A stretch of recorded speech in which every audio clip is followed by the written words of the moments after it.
Paulie's got him on the line, so let's go out to our premier Chevrolet of Carlsbad fan hotline, where we were joined by the president of baseball operations and general manager of the San Diego Padres. AJ Preller is with us. Good morning, AJ. Morning, guys. Well, we just had Craig Robinson on. I know Padres fans are dying to know what your favorite comedian is. If you've got someone who's in particular that makes you laugh. Say us. Yeah, I don't know. I think Dave Chappelle's always makes me laugh. But I don't know. I think I think Chappelle's somebody that always gets me laughing. And Ben and Woods. Fantastic. All right, Woodsy's got all the tough questions now for you, AJ. No, I don't. I don't have all the tough questions, Ben. Good Lord. Well, obviously, AJ, first of all, thank you for coming on. We really appreciate it. It says a lot, when things aren't going well, that you're willing to come on the show, and knowing how many Padre fans are listening out there. Just kind of start us out with your level of surprise, or do you plan for something like this? Because no one was questioning any of these moves 3-4 months ago, and now, of course, the record's not where you guys want it to be. Yeah, I think obviously saying it all year. I think expectation wise, we like him and we like our group, and I think ultimately we understand that there's it's not going to be perfect, and there's going to be maybe a game here or there you don't play well, but we think our group is a talented team, and to go through a stretch over 40 games where feel like, hey, we're capable of more. I think everybody's frustrated. I think everybody's feeling that, whether it's the fan base, whether it's our team and our players, and obviously throughout the organization, and really the biggest focus is how do we get it going right? We know what we have in this and on the team and talent wise, and honestly, like, a big part you can't cry about is competitive sports, and every night's another game, and it's all about going out and playing the way we're capable of, and that's been our focus throughout the whole season, and definitely in this latest stretch. AJ, people who know baseball keep telling us the Padres, they're going to hit with runners in scoring position. Their core guys, the back of the baseball card doesn't lie for guys like Manny and Juan Soto and Fernando Tatis Jr. and Xander and Jake. However, they are also saying there is some concern at the bottom of your order. AJ, what's your level of concern there? Are you considering any moves for those last couple of spots in the lineup that you're not getting much production out of offensively so far?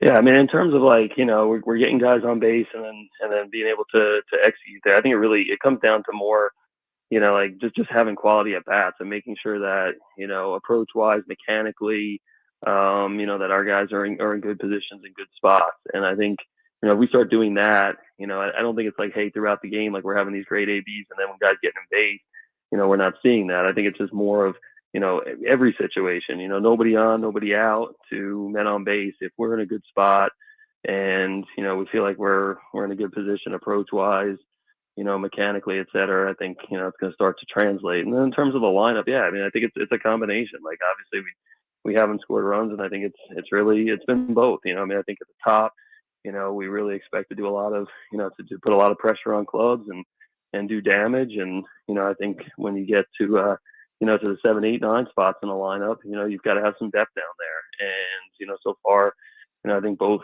areas, I think everybody will admit, that both areas we can be better. It's a lineup top to bottom.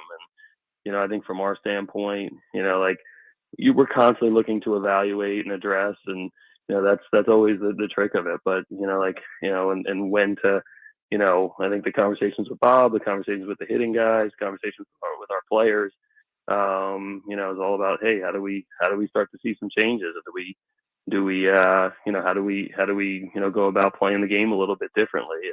And I think that's always the conversation. And but again, we like the group, we like what we have, and I would expect to see us start to perform better. Talking to AJ Preller, Padres president of baseball ops and general manager, and you mentioned a couple of times mechanics, and everybody loves when something goes wrong. You got to point a finger at somebody. You just have to. That's just the way that fans are. That's the way that pretty much every walk of life is. AJ, this is wrong. This is how we fix it. We've heard from veterans like Matt Carpenter and Xander Bogaerts. They say no. The work is being put in behind the scenes. Bob Melvin says he's comfortable with the effort pregame from the guys, but the results are not there. Are you satisfied with the work that's being put in from your guys right now? Yeah, I mean, I think again, like our hitting group, with Ryan Flaherty's, he's been part of, again, the last few years, like an offensive approach standpoint, seeing our guys, work counts, getting to good positions. He's very talented. He knows the game. He knows the offensive side of it. And it's a team of guys. It's not just one person. It's Right. with Oscar Bernard, we've got somebody that came up through the system and saw a lot of guys hitting the minor leagues and understands the hitting side well. Scott Coolbaugh is an accomplished hitting coach that knows swings, understands mechanics, understands like the mentality of a lot of our players and what it takes to be successful at the big league level. Nathan Landau from a tech side. These guys they're good at what they do, and like ultimately, like there's a lot of faith in that group, and I think their process is good. The conversations are good, but I think the other thing is like we're going to be open minded. Like hey, if what we're doing right now isn't working, I think we're going to look at it and say, hey, can we do some things a little different in our preparation? Are we doing too much? Are we doing too little?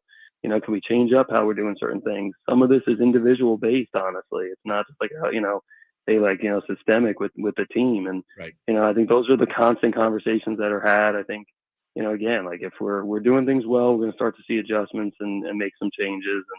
And I think those are part of the ongoing conversation. But I think the personnel is good. And we have good teachers and good coaches, and I would expect to start seeing some production here as we go. And listen, and just to follow up, you say these guys are good at what they do. As well as I do, it is results-based business. And how hard is it to continue to? Because you hear the players say it all the time. AJ, they say we just got to trust the process. We got to trust. We got to believe in ourselves. It's so mental hitting a baseball. How hard is it to not want to go in and rip everything out and start over again, after a rough stretch?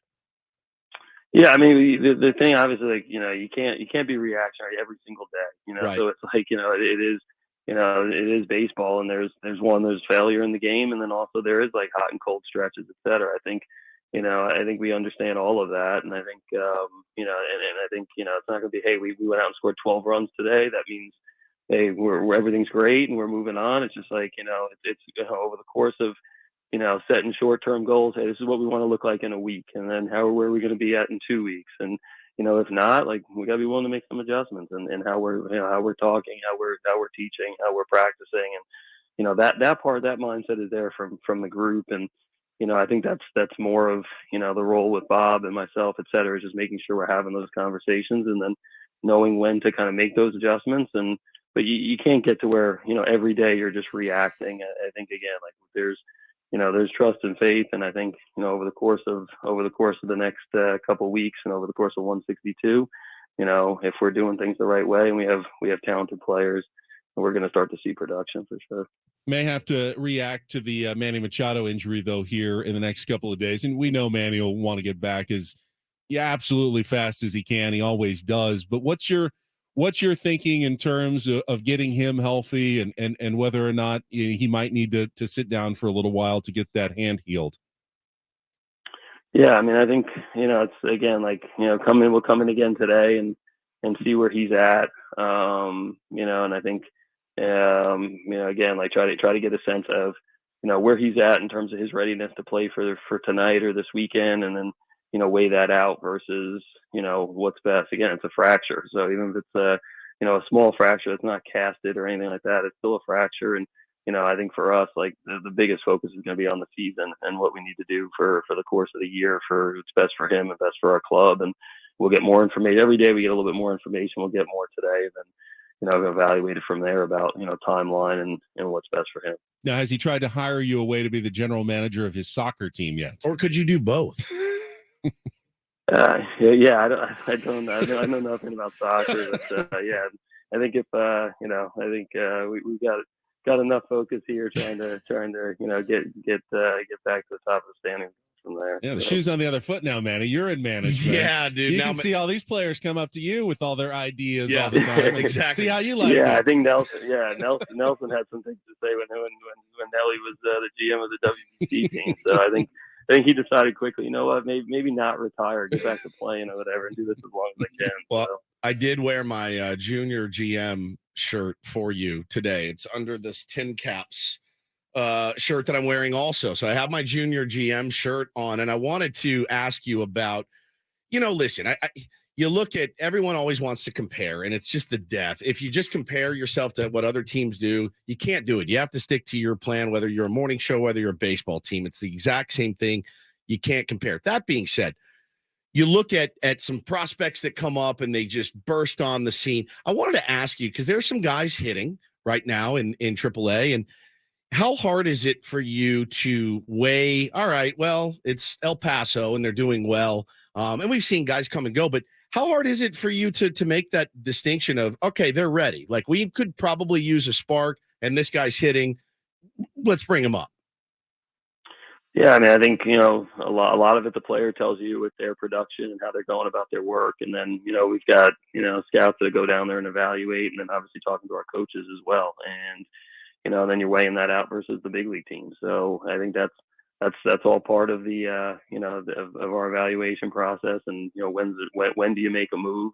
I think the biggest thing I think everybody understands, like, we're going to do everything we can to have a championship caliber roster and a team that plays deep into the postseason this year. And, I understand, like, yeah, when guys aren't performing, there's frustration, and, you definitely, you look at it and go, all right, is there spots that we need to change and improve, but there's also, like, I think we're trying to weigh that out versus guys that have a real track record and giving them opportunity to make some adjustments and changes.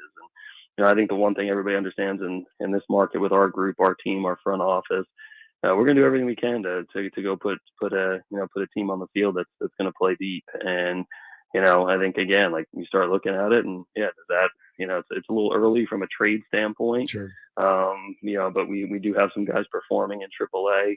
We're talking about that every single day. Does that make us a better ball club? Does that, like, improve the look of our roster? Does that improve some of the, may it create some competition? And that's healthy. I think those are healthy conversations. And, I think those are things we're going to exhaust. And, at the end of the day, like, there's no art to it. There's no, like, set date. Hey, we're doing this with this player, et cetera. I think it's just more, we have some guys that have given us some options at AAA.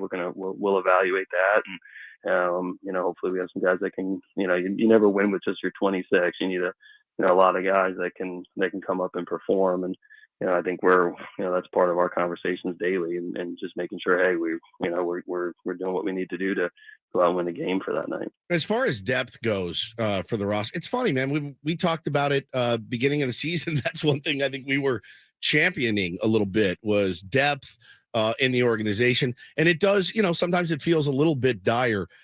If you could, I know, Campy going down really kind of hurt part of the plan. I know you guys were expecting big things, and there's still time this season for him as well. But when you talk about depth in the organization, how do you feel ahead? Do you feel right in the middle, or do you feel behind a little bit right now? I mean, I think, again, like, I think, in terms of depth, like, different spots, different positions. The AAA group, we've got some options in terms of guys that are down there that are playing well. And, some are veteran guys that have been at the big league level before, other younger players that are trying to prove themselves. Obviously, like, the catching spot, when you have injuries, it's important, from a catching standpoint, from a pitching standpoint, to have different possibilities and different guys that can come up. We've seen Weathers come up and do well. We've seen Cosgrove come up here, out of the bullpen, come up and throw well.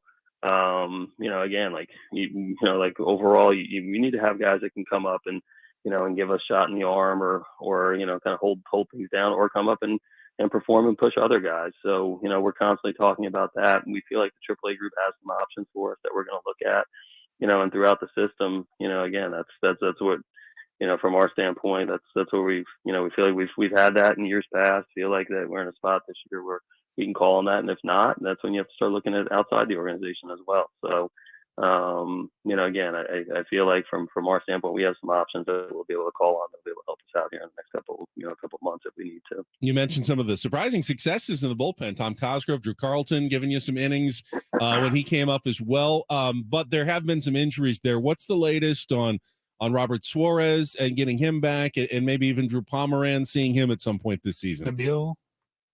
Yeah, so Robert, is with Suarez, obviously, big part of our pen, and he's been doing a plyo care program, basically just continuing with his rehab. all the reports have been really positive on that front. He starts throwing the baseball here this week coming up, and that's going to be the biggest thing. It sounds like he's really gotten after it, throwing the heavy ball and doing some things with that. And now when we get into progressing throwing the baseball, that's going to be the big key. But so far, everything's been really positive in terms of him coming back and on schedule and on time from that standpoint. I think with Palm, it's been frustrating. I think frustrating for Drew. He's this flexor mass injury. There's been look at other guys in the big leagues here in the last few years, and even Craig Stammen, earlier in his career.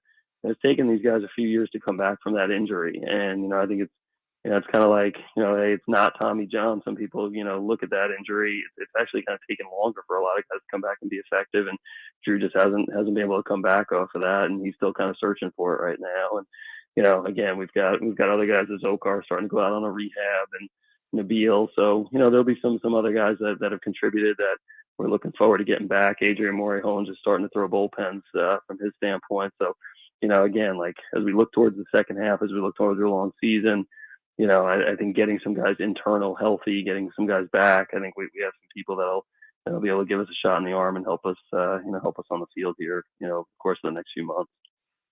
AJ, appreciate it. Obviously, love to see a turnaround this weekend. Wish you and the team the best of luck against the Boston Red Sox. As always, thanks for your time. All right. Thanks for having me, guys. Thanks, All right, Friday with AJ Preller.